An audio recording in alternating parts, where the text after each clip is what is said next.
Good evening class. मैं गौरव आपका स्वागत करता हूँ यूट्यूब चैनल जीपी क्लासेस में। और आज की क्लास में हम डिस्कस करने वाले हैं लेवल 2 के। ठीक है, जैसे कि मैंने आपको बताया था कि भारत स्किल 2019 का जो पीडीएफ हम उसको सॉल्व आउट करने वाले हैं। ठीक है, लेवल 1 में करीब हमारे 60 क्वेश्चन थे, उसको मैंने कंप्लीट करा दिया है। आज हम डिस्कस करेंगे लेवल 2 के बारे में। ठीक है, और जो सब्जेक्ट है ये आपका वीसीएस यानी कि vocational science and calculation. Okay, क्या है? वेकेशनल साइंस एंड कैलकुलेशन है, इसके बारे में डिस्कस करेंगे। और इसकी क्लास नंबर 3 है। ठीक है, इसके अलावा जो कल की क्लास होगी आपकी उसके बारे में डिस्कस करेंगे हम सॉफ्ट स्किल। ठीक है, क्योंकि एक बार कैलकुलेशन अगर आपका खत्म हो गया तो इसके अलावा आपको क्या बचता है? Soft skill. और सॉफ्ट स्किल आपको अंजलि मैम कराएंगे अच्छे से डिस्कस करके। ठीक है, तो चलो अगले क्लास, आज की क्लास को स्टार्ट करते हैं। ठीक है, रेडी हो सभी के सभी? चलो आज की क्लास को स्टार्ट करते हैं। तो मैंने आपको बोला था जो हमारा फर्स्ट लेवल है ये कंप्लीट हो चुका है और हम डिस्कस करेंगे अभी लेवल 2। ठीक है, लेवल 2 में करीब आपके 15 क्वेश्चन है, इसमें हम डिस्कस करेंगे। क्लास आज छोटी होगी पर अब आपको वाकई मजा आने वाला है। ठीक है, आज हम वोकेशनल साइंस का जो लेवल 2 है इसके बारे में डिस्कस करेंगे और करीब इसमें 15 या 20 क्वेश्चन होंगे, इसको हम डिस्कस करेंगे। और कल की क्लास आपकी बहुत ही मजेदार होने वाली है क्योंकि कल आपको सॉफ्ट स्किल पढ़ाया जाएगा। ठीक है, कल की क्लास में आपको सॉफ्ट स्किल पढ़ाया जाएगा। पहला क्वेश्चन आपके सामने आ चुका है, फटाफट आपको इसको रीड करना है। Question number 1. Choose the most appropriate answer from the below mentioned options. Dash is the door of action. So door of action मतलब क्या हुआ है? The person who does something. इसका मतलब है, तो इसका ऑप्शन क्या है? सब्जेक्ट। ऑप्शन नंबर बी क्या है? प्रेडिक्ट। ऑप्शन नंबर सी क्या है? ऑब्जेक्ट। ऑप्शन नंबर डी क्या है? None of these. So predicate क्या होता है कि हम लोग कोई एक्शन करने वाले हैं, देन उसके बारे में ना हम लोग बोलेंगे कि Rahul is dancing, Riya is dancing, या समवन इज डूइंग समथिंग। वो प्रेडिक्ट कैसा प्रेडिक्ट कर रहा है, मतलब ऐसा प्रेडिक्शन कर रहा है उसके बारे में। देन ऑब्जेक्ट क्या होता है कि हम लोग का जो भी फुल सेंटेंस होता है उसका जो मेन मोटो होता है उसको ऑब्जेक्ट बोलते हैं। सब्जेक्ट क्या होता है कि वो जो एक्शन करने वाला है उसे हम लोग क्या बोलते हैं? Doer of action. तो इसका आंसर क्या होगा? सब्जेक्ट होगा, बिकॉज सब्जेक्ट मतलब क्या होगा? जो एक्शन करने वाले हैं हम लोग उसे हम लोग सब्जेक्ट बोलते हैं। ओके, तो यहाँ पे क्लियर होगा। देखो एक चीज क्या होता है, दो तीन चीज निकल के आता है। एक होता है सब्जेक्ट, एक होता है ऑब्जेक्ट। सब्जेक्ट क्या? जो पर्सन करने वाला होता है, जो पर्सन जो करेगा, जिसे हम बोलते हैं एक्शन करेगा, जो भी एक्टिविटी करेगा वो आपका सब्जेक्ट हो गया। ऑब्जेक्ट क्या हुआ यहाँ पे? ऑब्जेक्ट जो काम करने वाला है वो। ठीक है, जो उसका मेन ऑब्जेक्ट, जो चीज करेगा वो। ठीक है, जो करेगा वो आपका ऑब्जेक्ट हो गया। जो करेगा, जो कर रहा है, मतलब जो पर्सन। ठीक है, जो पर्सन आपका जो एक्शन कर रहा है वो हमारा सब्जेक्ट होता है। क्या होता है? सब्जेक्ट होता है। तो यहाँ पे क्या हो जाएगा? आपका सब्जेक्ट हो जाएगा जो आपका एक्शन को करेगा। और जो एक्शन कर रहा, मतलब जो एक्टिविटी करेगा, उस एक्टिविटी को क्या बोलते हैं? हम ऑब्जेक्ट बोलते हैं। ओके, अगला क्वेश्चन देखते हैं। अगला क्वेश्चन क्या है?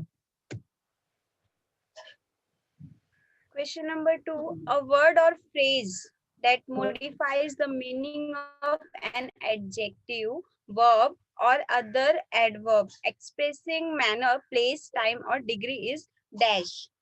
सो ऑप्शन क्या है? कंजंक्शन। ऑप्शन नंबर बी क्या है? Noun. Option number C pronoun and option number D adverb.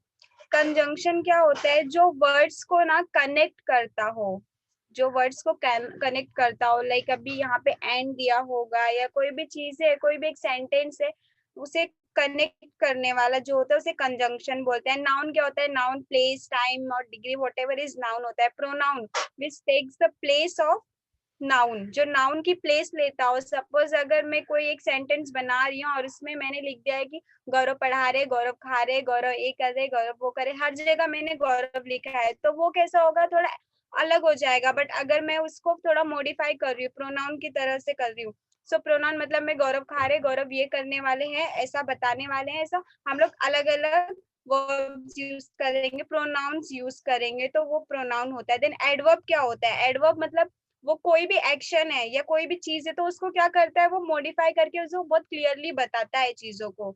और वर्ड, वर्ड मतलब एक सिंगल वर्ड। एंड फ्रेज मतलब क्या होता है कि फ्रेज एक इनकम्प्लीट सेंटेंस टाइप में होता है पर वो कंप्लीट होता है। सपोज आपने फेविकॉल बॉन्ड का एड देखा है तो उसमें क्या लिखा रहता है? अधेसिव गम लिखा है। उसमें ऐसा कुछ नहीं लिखा रहता है कि ये कोई पेस्ट है जिससे हम लोग स्टिक करने वाले हैं कोई भी चीजें।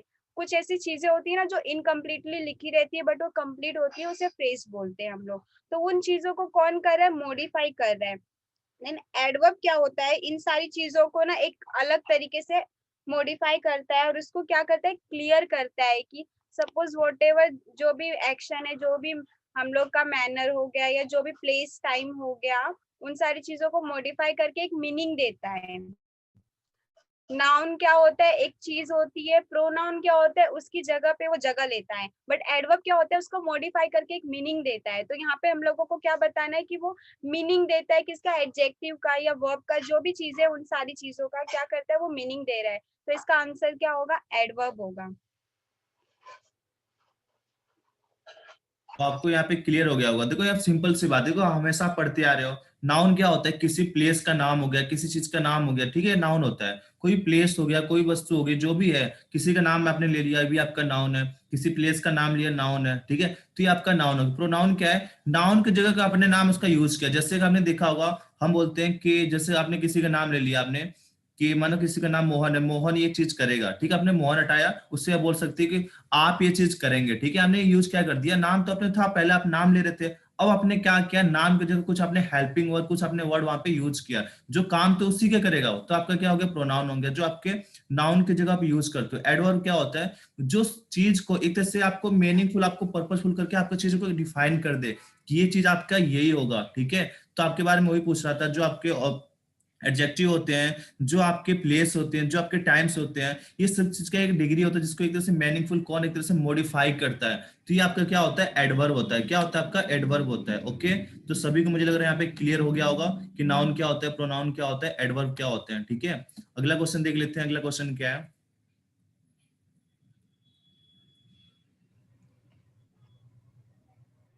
Question number 3, dash is the act of conveying meaning from the entity or group to another through the use of mutually understood sign and semiotic rules. सो यहाँ पे अभी आप लोगों को क्या बताना है कि कोई एक ग्रुप का है, ग्रुप है, उसको ना कन्वीन करना मीनिंग एंड ऑल में, एंड दूसरा उसको क्या, म्यूचुअली अंडरस्टूड साइन एंड, जो भी उसका कोई भी चीज है हम लोग उसको ना अच्छे से समझ रहे हैं, जो भी हम लोग कोई भी इंडिकेशंस दे रहे हैं अच्छी तरीके से, तो उसको समझने का जो भी ग्रुप का है उसको क्या बोलते हैं।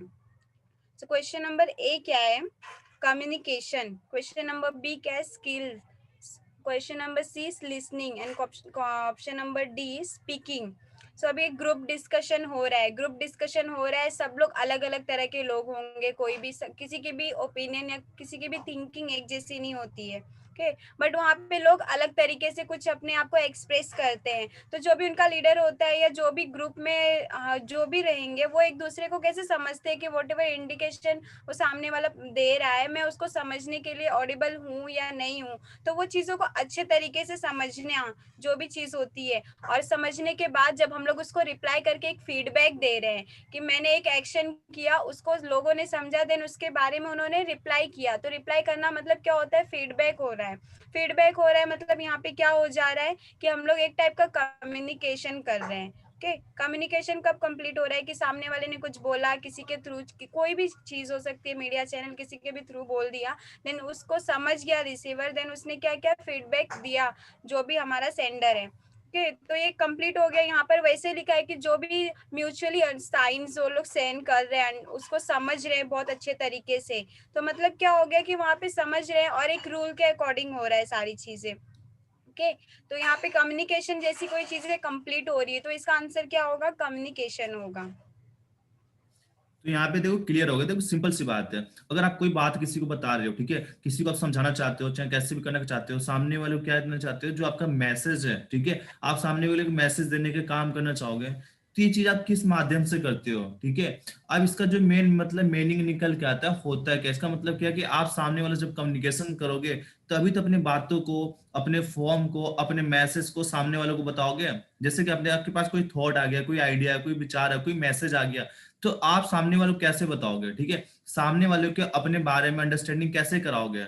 तो आप कैसे करते हो, कम्युनिकेशन करते हो सामने वाले से, यानी कि उस मैसेज को क्या करते हो आप उसको इनकोडिंग करते हो, और इनकोडिंग करने के बाद चैनल के माध्यम से, चाहे कि मीडियम के माध्यम, सामने वालों को क्या करते हो, उसको भेजते हो। तो सामने वाला उसको क्या करता है, डिकोड करता है, उसके बाद समझता है, समझने के बाद आपको फीडबैक देता है। तो ये पूरा जो चैनल होता है आपका, ये पूरा चैनल आपका किसमें आता है, कम्युनिकेशन में आता है। किसमें आता है आपका, कम्युनिकेशन में आता है। तो सभी को क्लियर हो गया होगा।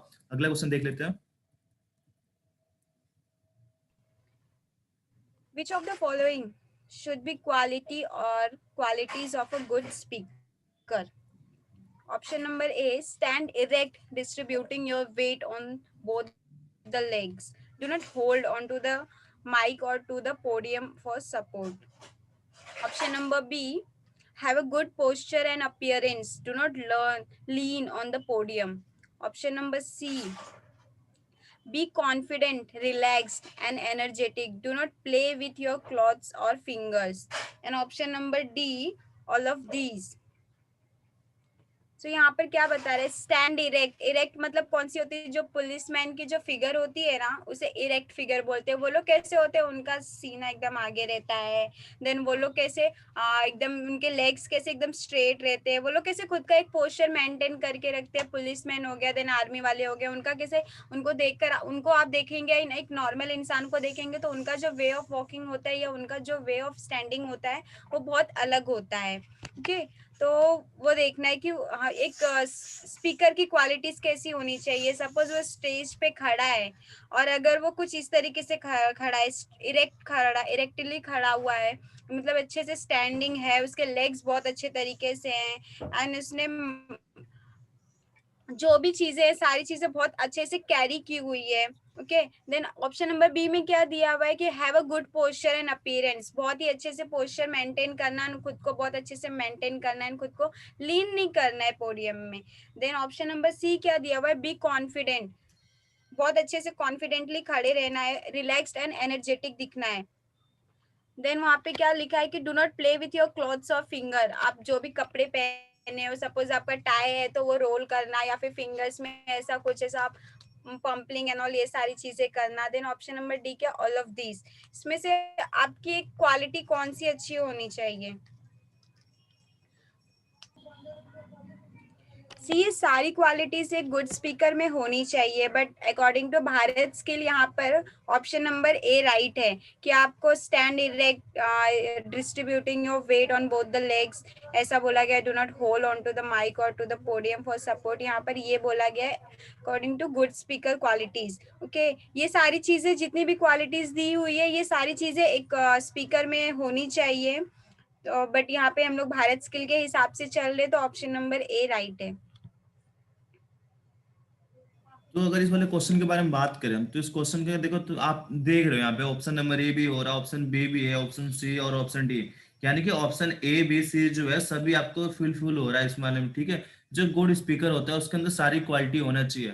तो अगर मेरे मान के चलो, तो मैं तो अगर इसको लगाना होगा तो मैं डी लगाऊंगा. पर यहाँ पे जो इनके अकॉर्डिंग अगर बात करें, भारत स्किल के अकॉर्डिंग अगर हम बात करें, तो इन्होंने जो आंसर की दिया है उसमें इन्होंने मेंशन किया ऑप्शन नंबर ए. तो देखो, ऐसे जब क्वेश्चन आएंगे डाउटफुल होंगे होंगे पेपर में. ठीक है, तो आप डी भी लगा सकते हो और ए भी लगा सकते हो. ठीक है, अगर मुझे देना हो तो मैं डी लगाऊंगा, पर आप हार्ड स्किल अगर आप ज्यादा प्रीफर करोगे तो आप ऑप्शन नंबर ए के साथ जा सकते हो. ठीक है, तो ये ऐसे ऐसे क्वेश्चन जब आते हैं ना, तो क्या पता कि जो आपका फाइनल आया निकल के इसका, ठीक है, क्या पता उन्होंने वहां पर डी ऑप्शन सही मान लिया हो. ठीक है, तो कुछ कह नहीं सकते क्या होगा क्या नहीं होगा. पर अगर आप, आपको एक बार सोचना है कि आप डी के साथ जाओगे, ए के साथ जाओगे. ठीक है, मैंने आपको दोनों बता दिया, इसका ए क्यों होगा, इसका डी क्यों होगा. ठीक है, चलो आगे बढ़ते हैं, अगला क्वेश्चन देख लेते हैं. अगला क्वेश्चन क्या है.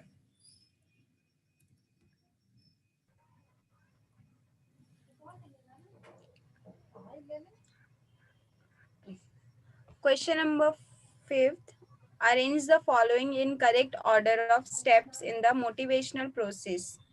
Number 1. Assessing the preference and personality characteristics of the individual or group to be motivated. Option number 2. Defining motivational strategies appropriate for that target. And option number 3. Conveying expectations for performance to all achieving desired outcomes from the object of the motivation. And option number 4, communicating benefit, rewards or sanctions if expectations or are not met. ये सारी चीजों को आपको arrange करना है motivational steps में. तो अभी इसमें क्या दिया है, ऑप्शन नंबर ए में 1 2 3 4, एंड ऑप्शन नंबर बी में 4 3 2 1, एंड ऑप्शन नंबर सी 1 3 2 4 में, एंड ऑप्शन नंबर डी. जो भी रहे, अभी आपको एक ये सारी चीजें कैसे परफेक्टली क्या करना है, अरेंज करनी है कि सबसे पहले क्या हो सकता है. तो यहाँ पे तो क्वेश्चन तो बहुत ही पहले हम लोग क्या बहुत। करेंगे, ओके ओके, कंटिन्यू। पहले पहले हमारा जो भी चीजें रहेगा उसको क्या करेंगे, असेस करेंगे। सपोज कोई भी सब्जेक्ट दे दिया कोई, या कोई भी ऑब्जेक्ट दे दिया गया है आपको, तो आप उसको सब पहले तो असेस करेंगे ना, वो चीज क्या है, पहले मैं उसके बारे में पता करूँ, एंड देन उसकी प्रेफरेंस क्या है, देन उसका पर्सनैलिटी कैरेक्टरिस्टिक्स, द इंडिविजुअल और ग्रुप टू बी मोटिवेटेड। अगर वो चीज है तो मतलब क्या, जो सी क्या पर्सनैलिटी है, जो अभी ग्रुप है या फिर इंडिविजुअली है, वो लोगों को कितना मोटिवेट करी, वो सारी चीजें मुझे असेस करना रहेगा। असेस करूंगी देन मुझे पता चलेगा कि उसका फ्यूचर प्रेफरेंस क्या हो सकता है, या फ्यूचर में मैं उसको कैसे चीजें कर सकती हूँ। देन सेकंड क्या है, अगर मैंने उसको असेस कर लिया है, चीजें मेरे को पता चल गई है कि ये चीज ऐसी होती है, देन उसको मैं डिफाइन कर रही हूँ। मैं वो जो भी मोटिवेशनल स्ट्रेटेजी है मेरी, जो भी इस यहाँ पर मोटिवेशनल स्ट्रेटेजी है, जो भी टॉपिक है, जो भी ऑब्जेक्ट रहेगा, उसका स्ट्रेटेजीज में या टारगेट सेट कर लूंगी, उसको डिफाइन कर लूंगी कि मेरा जो भी ये स्ट्रेटेजी है मैं उसका टारगेट बना रही हूँ। देन थर्ड क्या, conveying expectation for the performance to और achieving desired outcomes from the object of motivation. अब मैंने असेस कर लिया, देन मैंने मेरा टारगेट भी सेट कर लिया, तो फिर उसके बाद मैं क्या करूंगी, सपोज मैं अगर कॉलेज में पढ़ भी रही हूँ, तो मैं पहले ना मेरा जो भी फील्ड मेरे को चूज करनी है, मैं वो चीज असेस कर लेती हूँ। असेस करने के बाद मैं ये 2 साल का कोर्स कर लिया मैंने, देन उसके बाद मेरा टारगेट क्या है कि आगे जाके मेरे को क्या करना है, ओके, सेकंड तक इतना। देन थर्ड क्या है कि मेरा जो भी एक्सपेक्टेशंस है, जो भी परफॉर्मेंस है, मेरा परफॉर्मेंस का एक्सपेक्टेशन है, उसके अकॉर्डिंग मैं सारा काम करूँ। देन मेरे डिजायर्स या जो भी आउटकम्स आ रहा है मेरे जॉब के लिए, जो भी चीजें मेरे को देखनी है, या जॉब छोड़कर कोई भी चीज रहेगी, वो सारी चीजों का मैं एक सेटअप कर लूंगी। देन वो चीजों के अकॉर्डिंग ही मैं काम करूंगी, और मैं क्या चाहूंगी कि मैंने जो भी ये इनपुट डाला है मेरे को उसका आउटपुट प्रॉपर मिले। देन फोर्थ क्या है, कम्युनिकेटिंग बेनिफिट्स, रिवॉर्ड्स और sanction if expectation are not met. तो अभी ये चीज हो गई। देन उसके बाद अभी क्या करना है कि कम्युनिकेशन, बेनिफिट, रिवॉर्ड। इतना तो नहीं है कि कोई भी जॉब का प्रोसेस आप सिर्फ काम करते जा रहे, बट आपको कोई भी चीज में अवार्ड या रिवॉर्ड या कोई भी बेनिफिट अगर आपको नहीं मिल रहा है, या कोई भी चीज नहीं मिल रही है, तो वो चीज को करके कोई फायदा तो है नहीं। तो ये सारे स्टेप्स कैसे मेरे को एकदम क्लियरली रखना है कि मेरे को पहले चीजें असेस करनी है, देन मेरे को उसको जो भी मेरा टारगेट है उसको सेट करना है। देन थर्ड, मेरा जो भी परफॉर्मेंस है, जो भी आउटकम है, उसके अकॉर्डिंग मेरे को रहना है। जो भी डिजायर्स मेरी है, मेरे को उसके अकॉर्डिंग है मेरा आउटकम चाहिए। देन फोर्थ में कैसा, मैंने ये सारी चीजें कर ली, तो ऑफकोर्स मेरी जो भी एक्सपेक्टेशन है आई विल गेट दैट। तो ये सीक्वेंस मुझे अरेंज करना है। तो इसका आंसर क्या होगा, ऑप्शन नंबर ए।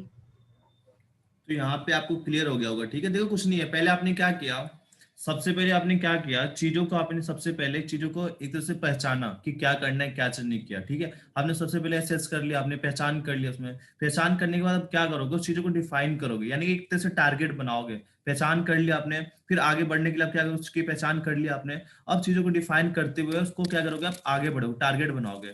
अब टारगेट आपने बना दिया सेकेंड पॉइंट में, तब चाहोगे ना उस टारगेट को एक तरह से अचीव कर लिया, जिसको प्राप्त कर लिया जाए, ठीक है। तो तीसरा स्टेप में उसको प्राप्त करने के लिए आगे बढ़ोगे।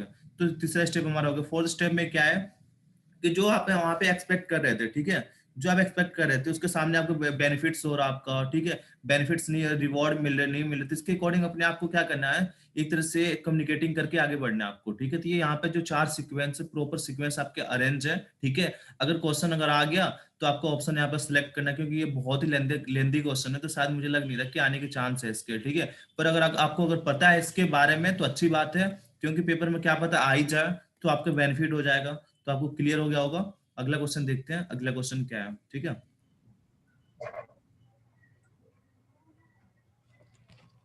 Question number 6. An ideal group discussion allows, option number A, its participants to share their views and opinions with other participants. Option number B, systematic exchange of information, views, and opinions about the topic, problems, issue, or situation among the members of a group who share some common objectives.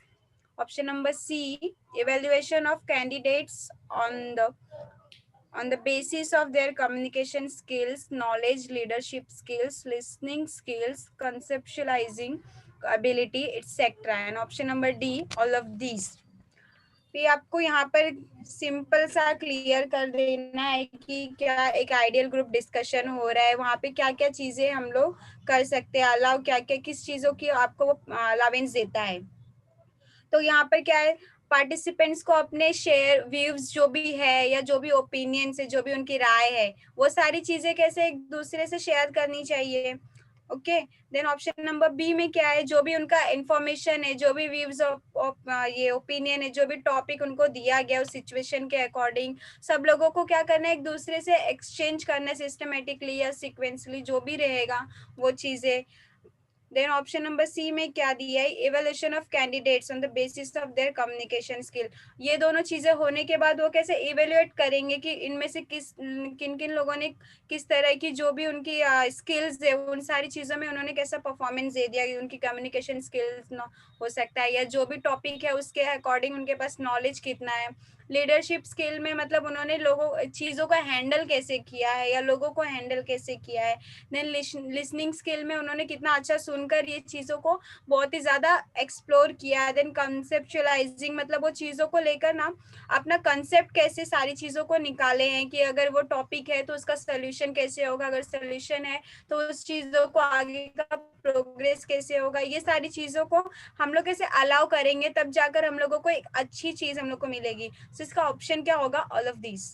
तो देखो यहाँ पे clear हो गया। देखो अगर चाहते हो जीडी, देखो हर किसी का जीडी हुआ होगा, ठीक है, लाइफ में आपने क्या किया होगा, कहीं ना कहीं एक तरह से ग्रुप डिस्कशन किया होगा। तो यहाँ पे क्या पूछा, जो आइडियल ग्रुप डिस्कशन होता है उसमें आप किस चीज के एक तरह से अलाउ करोगे। तो सबसे पहले क्या है कि जो वहाँ पे पार्टिसिपेट है वहाँ पे, ठीक है, उनके ओपिनियन को, उनके राय को आप क्या करोगे, एक तरह से वहाँ पे पार्टिसिपेट कराओगे उनको, ठीक है, उनके राय को वहाँ पे क्या करोगे, एक तरह से उनको कहोगे कि आप भी पार्टिसिपेट करो, एक तरह से इवेंट के साथ साथ मिलो। दूसरे में क्या है, उनके जो इन्फॉर्मेशन है, उनके जो आइडिया है, उनके जो टॉपिक है, उन्हें क्या करोगे, हर मेंबर के साथ शेयर कराओगे वहां पे, ठीक है। आप उनको क्या करोगे, आप उनको एक्सचेंज करोगे चाहे शेयर करोगे, ठीक है, यहाँ पे क्लियर हो गया।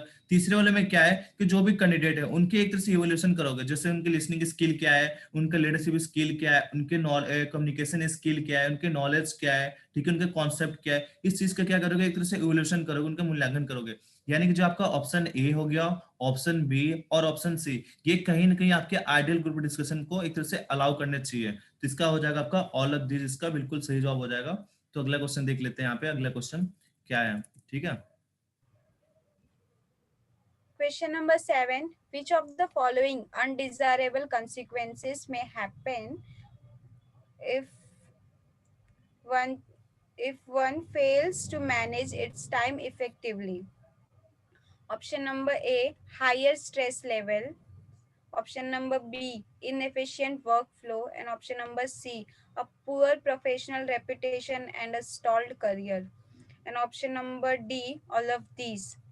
यहाँ पर आपको क्या बताना है कि कोई भी ये रिजल्ट है, ये कौन सा रिजल्ट है, किसी भी चीजों को फेल कर रहा है, मतलब लाइक अनडिजायरेबल कंसिक्वेंसेस जो हम लोग ना डिजायर नहीं कर रहे बट वो कैसा अनडिजायरेबल हो जा रहा है, और हम लोग को चीजें मैनेज करनी है बट वो कैसा नहीं हो पा रहा है, वो फेल क्यों हो जा रही है कोई भी चीज। तो जॉब है, जॉब पे बहुत सारी चीजें मतलब कोई भी इंसान जब जॉब करता है कोई भी, तो क्या होता है कि वहाँ पे बहुत सारी चीजें होती हैं, उनको कोई भी काम देता है मैनेज करने के लिए, तो वो लोग को बहुत सारी चीजें रहती है जिसकी वजह से कभी कभी वो चीजें टाइम पर नहीं कर पाते। वो टाइम मैनेजमेंट का शेड्यूल बनाने के बाद भी कुछ लोग फेल्स हो जाते, तो वही चीजें बताने की क्यों हो सकता है वो। तो यहाँ पे ऑप्शन नंबर ए क्या दिया, हायर स्ट्रेस लेवल। अगर आपका स्ट्रेस बहुत ज्यादा होगा तो सिंपल सी बात है, आपका मन नहीं लगेगा कोई भी काम करने के लिए, आप कितना भी ट्राई करेंगे बट आपके मन में क्या स्ट्रेस रहेगा कि यार वो चीज का मेरे को स्ट्रेस चल रहा है, वो स्ट्रेस कुछ भी हो सकता है भी मेरे पास एग्जाम। तो यहाँ पर कैसे कि वो स्ट्रेस लेवल होने के बाद भी आप काम नहीं कर पाओगे। Then inefficient work flow, work है, वर्क का कभी रूटीन है तो रूटीन में कैसा कभी कुछ ज्यादा वर्क आ रहा है या बहुत ज्यादा उसका मतलब एक क्या बोलते हैं फ्लो ना मैनेज नहीं है, कभी आपको काम ज्यादा ज्यादा मिलते जा रहा है और कभी कम मिलते जा रहा है, तो आप क्या सोच रहे कम काम तो जल्दी हो जा रहा है पर ज्यादा में आपको कुछ टाइम कम मिल रहा है, पर टाइम उतना ही है, कम के लिए भी उतना मिल रहा है, ज्यादा के लिए भी उतना मिल रहा है, तो कभी कुछ लोग नहीं मैनेज कर पाते, कुछ लोग मैनेज कर पाते, तो वो कैसा इनएफिशिएंट वर्क फ्लो हो जा रहा है। देन सी के a poor professional reputation and stalled career, अभी वहाँ पे जो भी आपकी जॉब है तो वहाँ पे जो आपका रेपुटेशन, जो भी आपका प्रोफेशनली जो रेपुटेशन है वो कैसा बहुत पुअर है, बहुत ही ज्यादा लाइक नॉर्मल सा है या बहुत कम है बाकी लोगों के आगे, छोटा है, तो वो चीजें भी कैसे, और आप लोगों को प्रमोशन नहीं मिल रहा है, लोगों को प्रमोशन मिल रहा है, आपको नहीं मिल रहा है, तो वो चीजें कैसे एक टाइम से ना आपको स्ट्रेस दे रही है, वो कैसे आपको पुअर कर रही है। तो यहाँ पे ऑप्शन क्या होगा, ये सारे ऑप्शंस ना राइट है, कोई भी चीज फेल हो जाने के लिए या कोई भी काम या कोई भी चीजों को मैनेज करने के लिए, तो इसका आंसर क्या है, ऑल ऑफ दीज। तो आपको क्लियर हो गया होगा। देखो बिल्कुल सिंपल है, अगर सही चीज से आप मैनेजमेंट नहीं करोगे ना, तो आप आपको सिंपल से बता, आपको स्ट्रेस भी बढ़ जाएगा, ठीक है। जो काम आप एक तरह से अच्छे तरीके से कर रहे थे, उसके जो एक तरह से एफिशिएंसी वगैरह है, उसके एब्सेंट है, ये कहीं ना कहीं क्या होगा, खराब होता चला जाएगा, ठीक है। इसके अलावा जो आपके प्रोफेशनल स्किल है, वो भी कहीं ना कहीं धीरे धीरे से खराब होती चली जाएगी। इसलिए क्या होता है, हर काम को हमें क्या करना है, टाइम के अकॉर्डिंग करना है। अगर सही टाइम पर सही काम को करोगे ना, तो जो आपका काम है बिल्कुल बेस्ट होता है, और कोई जो आपके एक्सीडेंट होने के जो तरीके होते हैं, ये भी कहीं ना कहीं वहाँ पे कम हो जाता है। तो इसका देखो ऑल, जो मैं ये देख रहा हूँ यहाँ पे भारत स्किल वाले में, कि जितने भी ऑल ऑफ दिस वाले क्वेश्चन है, मोस्टली करीब आपके 99% ऑल ऑफ दिस वाले आपके बिल्कुल सही है, ठीक है। एक आधा क्वेश्चन आपको ऐसे मिलेंगे जो आपके ऑल ऑफ दिस नहीं है, बाकी सभी के सभी आपको ऑल ऑफ दिस मिलेंगे, फिर ऑप्शन नंबर यही मिल रहा है मैक्सिमम, ठीक है। तो पेपर में अगर समझ में अगर आपको नहीं आ रहा, तो या तो आप ऑल ऑफ दिस के साथ जा सकते हो, या फिर ऑप्शन नंबर ए के साथ, क्योंकि मैक्सिमम क्वेश्चन के जो आंसर है ऑप्शन नंबर ए है, या फिर ऑल ऑफ दिस है, ठीक है। अगला क्वेश्चन देखते हैं। Question number 8. Which of the following is not a factor of production? Option number A, land. Option number B, labor. Option number C, capital. And option number D, none of these. So अभी आपको यहाँ पे क्या बताना है कि production का factor नहीं है। प्रोडक्शन का फैक्टर बोला गया है, मतलब यहाँ पे ऑलरेडी लैंड है, कोई भी चीज बन चुकी है, सेटअप है, बस आपको उसके आगे का प्रोसेस देखना है। ओके, देन यहाँ पे लेबर, लेबर कोई भी प्रोडक्शन है, प्रोडक्शन के लिए आपको क्या चाहिए, लेबर तो बहुत ही ज्यादा चाहिए, लेबर, बिना लेबर के कोई भी काम नहीं हो सकता। देन कैपिटल, कैपिटल मतलब फाइनेंस हो गया आपका, अगर आपको कोई भी प्रोडक्शन चलाना है, कोई भी चीज का स्टार्टअप करना है, तो कैपिटल होना तो बहुत ही ज्यादा जरूरी है। देन नन ऑफ दिस जैसा कुछ भी नहीं है, तो यहाँ पर लेबर एंड कैपिटल तो होगा ही प्रोडक्शन का फैक्टर। देन लैंड यहाँ पर हम लोग इसलिए चूज करें बिकॉज यहाँ पे प्रोडक्शन ऑलरेडी मेंशन्ड है, मतलब यहाँ पे चीजों का सेटअप है, बस आपको वो चीजों को रन करने के लिए क्या चाहिए, लेबर एंड कैपिटल चाहिए। तो ऑप्शन नंबर ए होगा यहाँ पे लैंड, या नन ऑफ दिस। तो देखो आपको यहाँ पे क्लियर हो गया होगा, ठीक है। तो प्रोडक्शन है किसी, देखो अगर मैं बात करूँ उसके बारे में, एंटरप्रेन्योरशिप के बारे में, तो मैं तीन चीज वहाँ पे निकल के आता है। क्या क्या होता है, पहला होता है हमारा एंटरप्राइज, ओके। दूसरा क्या होता है, एंटरप्रेन्योर हो गया। तीसरा होता है हमारा एंटरप्रेन्योरशिप। जो एंटरप्रेन्योर होता है, पर्सन होता है जो करने वाला, जो इसको एक तरह से उस ऑर्गेनाइजेशन को, चाहे उस एक्टिविटी को जो कर रहा है, वो हमारा क्या होता है, एंटरप्रेन्योर हो गया। एंटरप्रेन्योरशिप क्या होता है, ये आपकी एक्टिविटी होता है जिसे बोलते हैं प्रोसेस। कल एक क्वेश्चन आया था, मैंने आपको बताया था, उसमें एक्टिविटी दे रखा था, ठीक है। तो चीज क्या था, आपका एंटरप्रेन्योरशिप हो गया।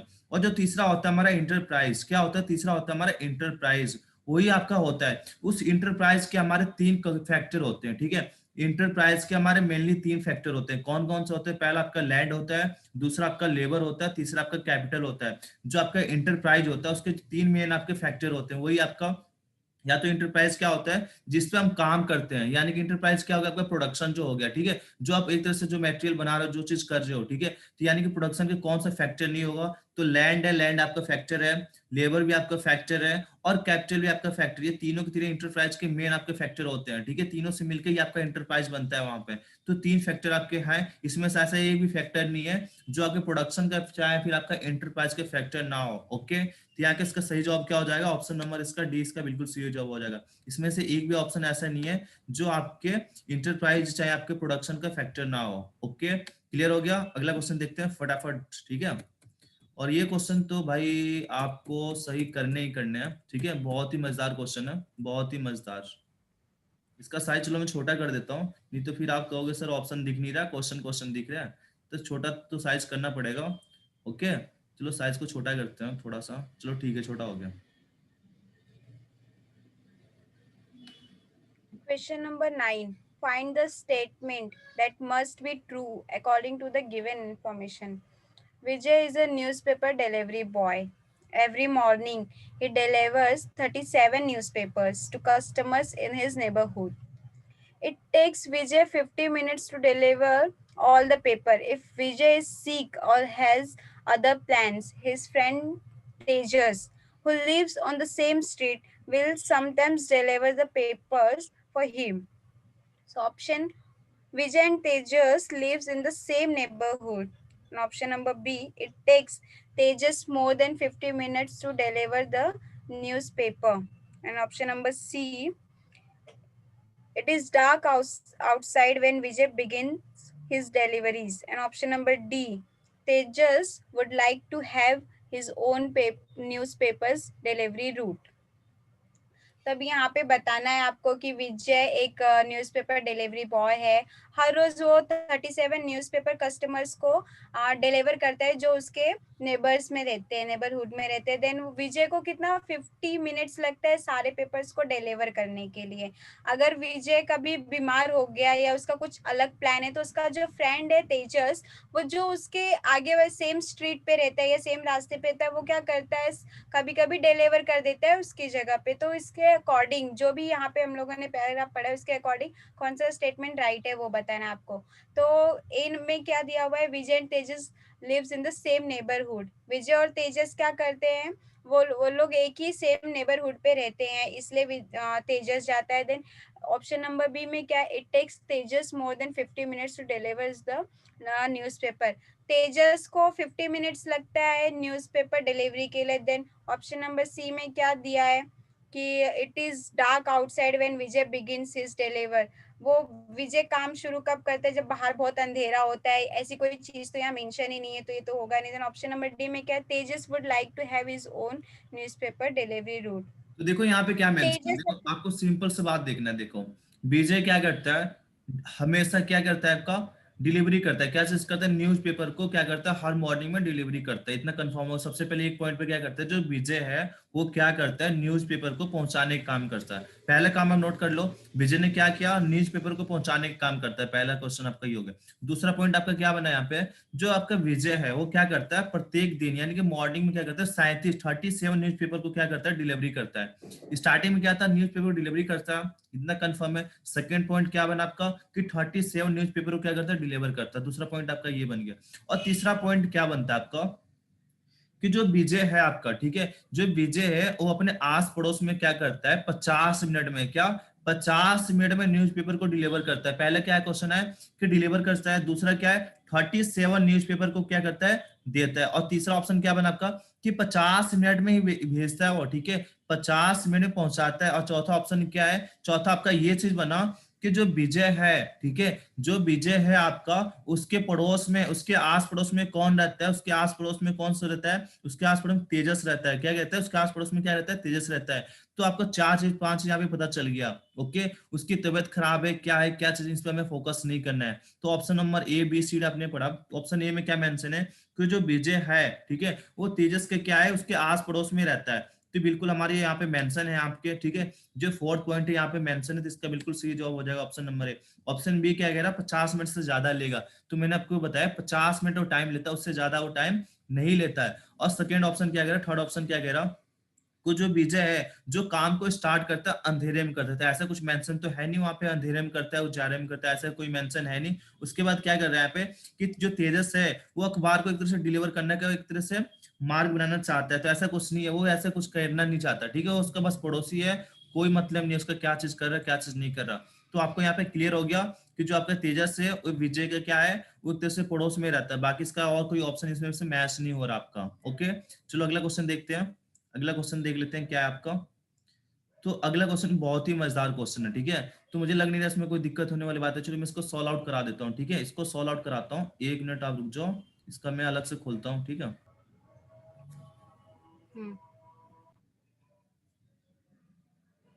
तो इस क्वेश्चन में आपको कुछ नहीं करना। देखो यहाँ पे क्या मेंशन है आपका, यहाँ पे मेंशन है आपका कि आपके पास एक चार्ट यहाँ पे मेंशन है। इसमें क्या करना है आपका, क्वेश्चन देखो बहुत लेंदी है, पढ़ लेना है इसको, ठीक है, पढ़ते नहीं इसको, मैं आपको डायरेक्ट यहाँ पे सोल्व आउट कराता हूँ।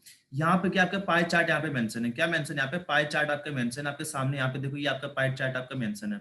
आपसे क्या पूछ रहा है इसमें, यहाँ पे आपसे ये पूछ रहा हूँ कि जो आपके यहाँ पे वाइंडिंग है, ठीक है, जो वाइंडिंग है इसका आपको एंगल बताना है, ठीक है, कि जो वाइंडिंग जो की गई है इसका आपको क्या बताना है, इसका कितना एंगल लिया इसने, ठीक है, इसका क्या बताना आपको, इसको करने के लिए कितना सेक्टर इसने कवर किया है, ठीक है। सेक्टर और एंगल के बारे में बताना है कि ये जो आपका सेक्टर है आपका, ठीक है, बाइंडिंग वाला ये सेक्टर है ना आपका, ये देखो, ये जो सेक्टर है आपका इतना, ये जो सेक्टर है आपका इतना, ये नीचे तक है पूरा, मैंने ऊपर तक लिया, ठीक है। ये जो पूरा सेक्टर बना आपका, ये चीज पूरा जो सेक्टर बना, इसका आपको एंगल बताना है आपको, ठीक है। तो आपको क्या पता है, आपको एक चीज पता है, जो सर्कल होते हैं हमारे, ठीक है, जो सर्कल होता है ये कितना एंगल बनाता है भाई, तो सर्कल हमारा टोटल बनाता है 360 एंगल। कितना बनाता है, 360 एंगल हमारा बनाता है। तो आपसे क्या पूछ रहा है, जो वाइंडिंग आपने किया इसमें, ठीक है, जो आपकी वाइंडिंग है ये कितना एंगल इसने कवर किया, जो है इसका जो सेक्टर है, वाइंडिंग का जो सेक्टर है, इसने कितना एंगल आपका कवर किया।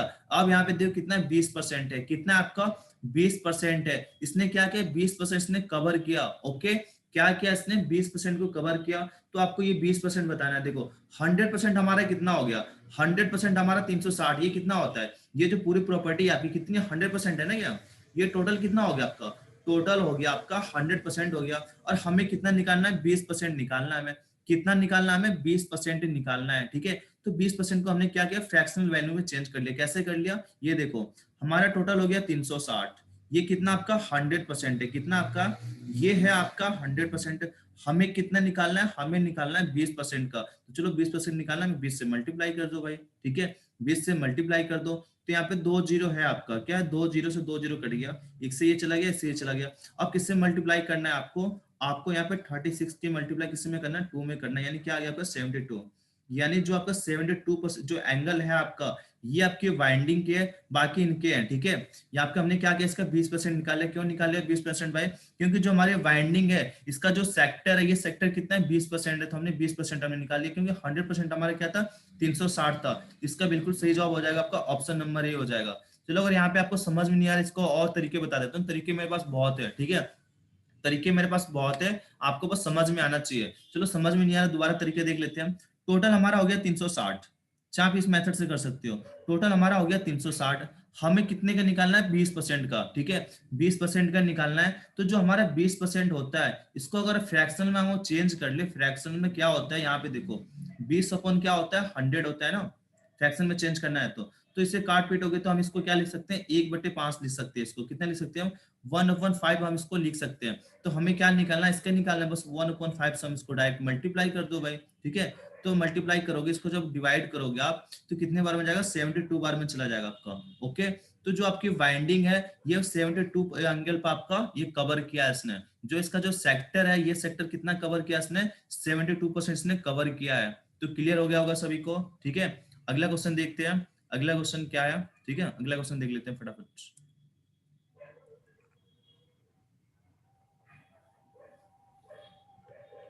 Question number 11. When is the worst time to break into a group discussion?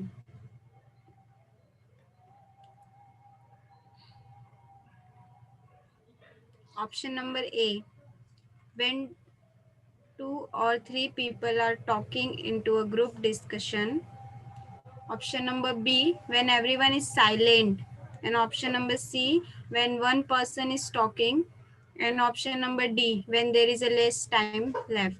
तो यहाँ आपको क्या बताना है कि ग्रुप डिस्कशन हो रहा है, देन वहाँ पे सबसे मतलब ऐसा बैड टाइम क्या है, वर्स्ट टाइम क्या है उसको ब्रेक करने के लिए।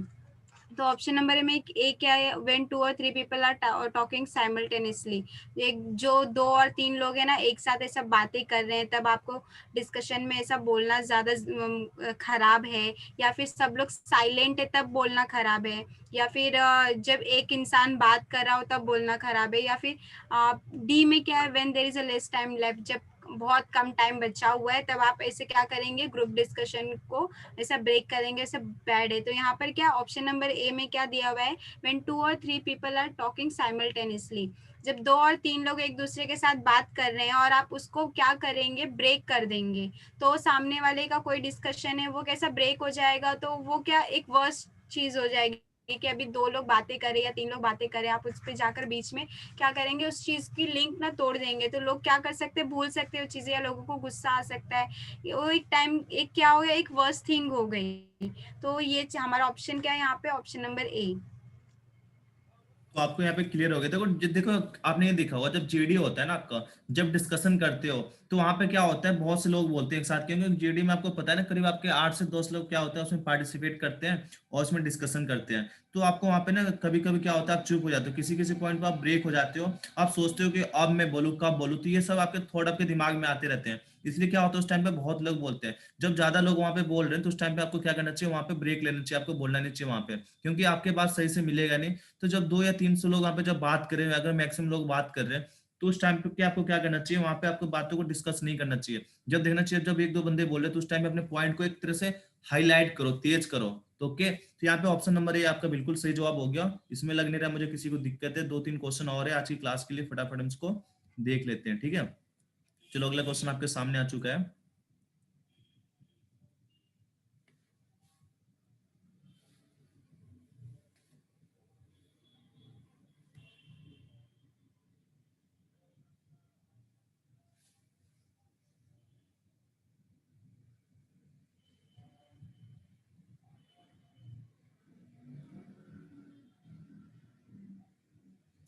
तो अगले वाले क्वेश्चन में तो मुझे लग रहा है यहाँ पे दिक्कत होनी नहीं चाहिए। क्या क्या आपका G डबल टी, यानी कि G डबल टी का आपको फुल फॉर्म बताना है, तो मुझे लग नहीं रहा किसी को दिक्कत है यहाँ पे, ठीक है। इसका फुल फॉर्म क्या हो जाएगा, इसका फुल फॉर्म हो जाएगा आपका ऑप्शन नंबर ए हो जाएगा ना, इसका सही जवाब क्या हो जाएगा इसका, इसका हो जाएगा आपका ऑप्शन नंबर ए, यानी कि जनरल एग्रीमेंट और ट्रैफिक एंड ट्रेड्स हो जाएगा। इसका क्या सही जवाब हो जाएगा, जनरल एग्रीमेंट्स, ठीक है, agreements of traffic and trades, इसका सही जवाब हो जाएगा। इसका सही जवाब हो जाएगा आपका ऑप्शन नंबर, इसका बिल्कुल सही जवाब हो जाएगा। क्लियर हो गया सभी को, समझ में आ गया सभी को। इसका ऑप्शन नंबर ये हो जाएगा। इसका फुल फॉर्म देखो, फुल फॉर्म ही पूछेगा, ये क्या होता है, कहाँ यूज होता है, इतना डिस्कस नहीं करना है, क्योंकि इसके बारे में बहुत कम आपके सिलेबस में। तो बस आपको अगर फुल फॉर्म पता है इसके बारे में तो अच्छी बात है, ठीक है। इसके बारे में और ज्यादा डिस्कस वहां पे हम नहीं करेंगे। इसका फुल फॉर्म क्या होगा आपका, जनरल एग्रीमेंट ऑन ट्रैफिक, क्या आपका ट्रैफिक एंड ट्रेड्स हो गया इसका, ठीक है। तो समझ में आ गया आपको, ट्रेड है आपका, क्या आपका ट्रेड है, आपका क्या है, ट्रेड है। अगला क्वेश्चन देख लेते हैं, 2-3 क्वेश्चन और है, ठीक है। उसके बाद हम कल आपके लिए सॉफ्ट स्किल की क्लास लेंगे, और कल की क्लास आप मिस मत करिएगा, क्योंकि कल की क्लास में आपको बहुत कुछ पढ़ाया जाएगा। अब ये जो क्वेश्चन देखो, बहुत ही मजेदार क्वेश्चन है, बहुत ही सिंपल है, बहुत ही मजेदार क्वेश्चन है। चलो इसको सॉल्व आउट करते हैं और देखते हैं क्वेश्चन आपसे क्या कह रहा हूँ। तो आपसे क्या पूछ रहा है, एक आपका ट्रायंगल है, ठीक है, ये क्या आपका ट्रायंगल है, और इसमें क्या कह रहा हूँ, ट्रायंगल ये कह रहा है, आज के जो आपके इसमें आपसे पूछ रहा हूँ कि दो दो एंगल। देखो ट्रायंगल क्या होता है, ट्रायंगल मैं आपको बना देता हूँ। ट्रायंगल तो हमारे बहुत सारे होते हैं, पर यहाँ पे आपको सिंपल ट्रायंगल के बारे में बात कर, जो सिंपल हमारे होते हैं। ये आपका ट्रायंगल हो गया, आपका त्रिभुज हो गया। इसमें क्या कह रहा कि जो दो एंगल है, ठीक है, दो एंगल का जो सम है, ठीक है, दो एंगल का जो सम है उसका कितना दे रखा, 35 दे रखा, 135, यानी कि 135 एंगल जो आपका टू एंगल का सम है। तो आपसे ये पूछ रहे हो तीसरा एंगल है, जो तीसरा एंगल है इसकी वैल्यू क्या होगी।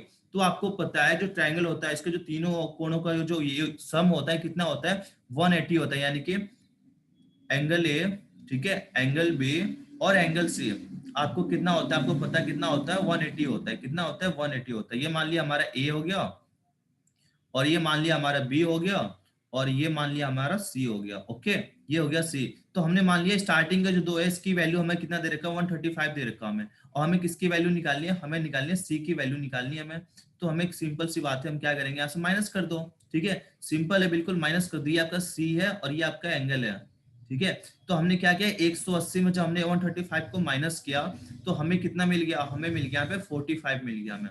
हमें कितना मिल गया, 45 मिल गया हमें। तो इसका सही जवाब हो जाएगा आपका ऑप्शन नंबर ए हो जाएगा। बिल्कुल कुछ नहीं करना है, 180 में से आपको 135 को माइनस करोगे तो इसका मिल जाएगा आपका 45। इसका बिल्कुल सही जवाब है।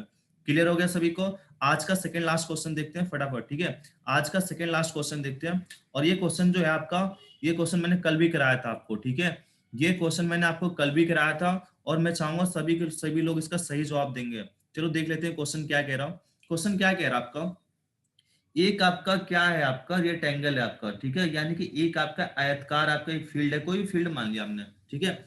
ये आपका आयतकार रेक्टेंगल आपका क्या हो गया, फील्ड हो गया। तो ये डायग्राम मैंने बना दिया। देखो इनमें अंतर क्या होता है, अंतर क्या होता है, आमने सामने के जो इसके एक्सिस होते हैं ना बराबर होते हैं, यानी कि ये और ये बराबर होगा हमारा, और ये हमारे क्या होगा, सेम होगा। तो आपसे पूछ रहा है इसकी जो लेंथ है आपकी कितनी है, 35 है, तो ये आपकी लेंथ होगी, ठीक है, ये आपकी लेंथ होगी। इसकी लेंथ की जो लंबाई है कितना मेंशन आपका 35 मीटर है, कितना है, 35 मीटर है। अब देखो ये और ये हमारा समान है, तो ये भी हमारा तो 35 हो जाएगा ना, सिंपल है, क्योंकि दोनों की लेंथ हमारी क्या बराबर है, आमने सामने की भुजाओं का। तो ये भी आपका 35 हो जाएगा, ये भी आपका कितना हो जाएगा, 35 हो जाएगा। और आपसे क्या पूछ रहा हूँ, कि उसके जो चौड़ाई है, ठीक है, जो इसके ब्रेड्थ है, इसका मेजर कितना है, इसकी क्वांटिटी क्या है, कितना है, ठीक है। तो आपको क्या दे रखा है, पेरीमीटर दे रखा है यहाँ पे। क्या दे रखा है, पेरीमीटर। पेरीमीटर क्या हो गया, इससे हम इसे बोलते हैं परिमिति। और परिमिति क्या होता है, जो भी आपके पास डायग्राम है, जो भी आपके एक तरह से जो टूल्स है, जो भी चीज है, उसके सभी भुजाओं को अगर प्लस करोगे तो हम उसे कहते हैं पेरीमीटर। तो यहाँ पे क्या है, ये मान लिया हमारा बी हो गया जिससे मेजर करना है, ये हमारा बी हो गया और ये भी हमारा बी हो गया। ओके, तो पेरीमीटर क्या हो गया, इसका सभी भुजाओं को आपको ऐड करना है, यानी कि एल और एल हमारा 2 बार एल आ गया, ये और एल हमारा बराबर हो गया, और 2 बार हमारा क्या है, बी आ गया, ठीक है। 2 बार बी हमारा बी आ गया। तो ये तो मेंशन हमें है, ये कितना मेंशन 35 है, और 35 है, दोनों को हमने ऐड किया तो हमें मिल गया 70 मिल गया। और ये हमें कैलकुलेट करके निकालना है, तो हमने दोनों को जोड़ा तो हमें क्या मिल गया, 2 भी मिल गया। और इसका जो सम दे रखा हमें कितना दे रखा, 100 दे रखा हमें सम। ओके, तो 2 भी बराबर क्या हो जाएगा हमें, तो यहाँ पे 100 में अगर 70 को माइनस करोगे तो क्या मिलेगा आपको, 30 मिलेगा।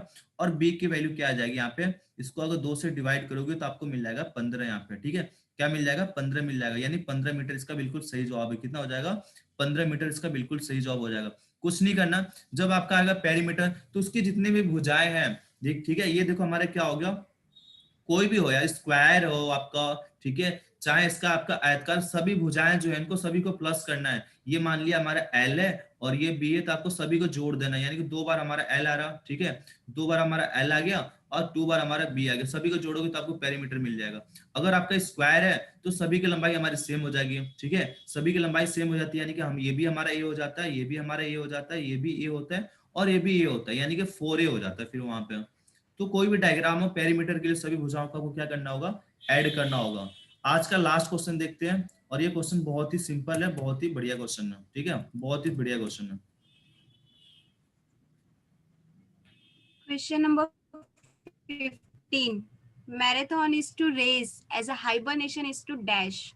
So पहले मैं बता दूं हाइबरनेशन क्या होता है। हाइबरनेशन एक कंडीशन होती है जिसमें एनिमल या प्लांट्स होते हैं, वो लोग कैसे ना सोते रहते हैं, बहुत आराम करते रहते हैं। इसका सबसे बेस्ट एग्जांपल क्या है, बेयर। आप लोग देखते होंगे मोगली या फिर कोई भी कार्टून्स होता होगा, उसमें ना बेयर कैसे ना सोते रहता है, हमेशा सोते रहता है। तो वो क्या करता है, हाइबरनेशन करते रहता है, खुद को हाइबरनेट करते रहता है। तो इसके एग्जाम्पल्स क्या है, winter, option number B bear, option number C dream, and option number D क्या, स्लीप। सो यहाँ पे विंटर मतलब सर्दी, बेयर एक एग्जाम्पल है यहाँ पर, एंड ड्रीम मतलब आपका सपना जो भी रहे, एंड स्लीप। तो मैराथन में कैसा फिजिकल एक्टिविटी हो रही है, पर यहाँ पे स्लीप एक ऐसा ऑप्शन है जहां पर लोग आराम कर रहे हैं। तो मैंने हाइबरनेशन का मतलब क्या बताया, कि लोग सोते हुए खुद की बॉडी को रिलैक्स देते, आराम देते रहते हैं। तो इसका ऑप्शन नंबर क्या होगा, आंसर डी होगा, स्लीप। देखो क्लियर हो गया। देखो जो आपका दौड़ है, जब रेस लगाते हो, ठीक है, तो दौड़ आपके किससे संबंधित हुआ है आपका, ठीक है। मैं यहाँ पे क्या कह रहा हूँ, जो मैराथन है इसका संबंध किससे होता है, आपका रेस से होता है। इसी तरह जो हाइबरनेशन होता है, हाइबरनेशन मतलब आपने देखा बहुत से ऐसे जानवर होते हैं, कुछ ऐसे मौसम आता है जो लंबे टाइम के लिए सोते रहते हैं, ठीक है, बहुत लंबे टाइम के लिए 2 महीने 4 महीने के लिए चले जाते हैं, नींद सित्रा में चले जाते हो, ठीक है। तो ये आपका हाइबरनेशन आ गया, यानी कि स्लीप के बारे में बात कर, नींद के बारे में बात कर रहा है। इसका सही जवाब हो जाएगा आपका ऑप्शन नंबर क्या हो जाएगा, इसका ऑप्शन नंबर हो जाएगा आपका ऑप्शन नंबर डी हो जाएगा, बिल्कुल सही जवाब है। तो आज का ये लास्ट क्वेश्चन था। जैसे कि मैंने आपको कहा था कि आपके भारत स्किल के में जो आपके जो फर्स्ट लेवल इसको मैं सॉल्व आउट कराऊंगा, तो आज तो मैंने इसको सॉल्व करा दिया, ठीक है। कल की क्लास में मैं आपको डिस्कस करने वाला सॉफ्ट स्किल, ठीक है। कल की क्लास आपकी सॉफ्ट स्किल की होगी, शायद लंबी हो सकती है क्लास, शायद छोटी भी हो सकती है, पर आपको वाकई कल आपको मजा आने वाला है। आज हम 15 क्वेश्चन हमने डिस्कस किया, तो आज की क्लास के लिए इतना रखते हैं। कोई भी अगर डाउट है आपको तो आप कमेंट सेक्शन में मैसेज कर सकते हो, पर्सनल नंबर पे आप मैसेज कर सकते हो, इसके अलावा आप ग्रुप में भी मैसेज कर सकते हो, ठीक है। तो आज के लिए इतना रखते हैं। जय हिंद, जय भारत।